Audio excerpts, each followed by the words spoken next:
కంప్లీట్‌గా డయేరియా వచ్చేసి bedded అయిపోయిండు. Salines ఎక్కిస్తున్నారు. సిట్యుయేషన్‌లో కూడంగా హ్మ్. ఒక్క రెమెడీ చెప్తాను ఇవాళ. ఆ ఒక్క రెమెడీ నుంచి వితిన్ 24 అవర్స్‌లో కంప్లీట్‌గా నార్మల్ అవ్వచ్చు. ఓకే. First remedy. హ్మ్.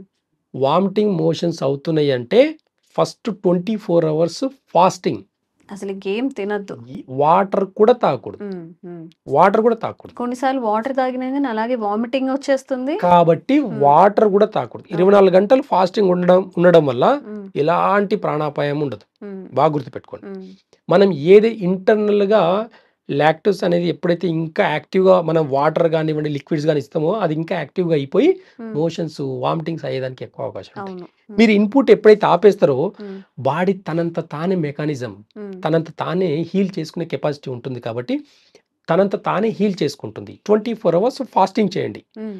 మా వల్ల ఫాస్టింగ్ చేయడం అవ్వట్లేదు సార్. పిల్లలున్నారు. పిల్లలకి ఎలా ఫాస్టింగ్ పెట్టాలి? మా వల్ల అవ్వట్లేదు. ఫాస్టింగ్ పెట్టి వాళ్ళని వీక్‌గా చూడడం వల్ల మా వల్ల అవ్వట్లేదు. హ్మ్. బెస్ట్ రెమెడీ ఒక 2 స్పూన్‌లు హనీ తీసుకోండి. హ్మ్.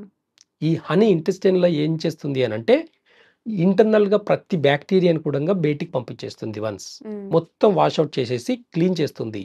లోపలే ఉండే బ్యాక్టీరియాని అన్నిటిని బయటికి పంపించి, హెల్తీగా ఇంటెస్టైన్ అనేది నార్మల్ స్టేజ్‌కి తీసుకొస్తుంది. ఓకే.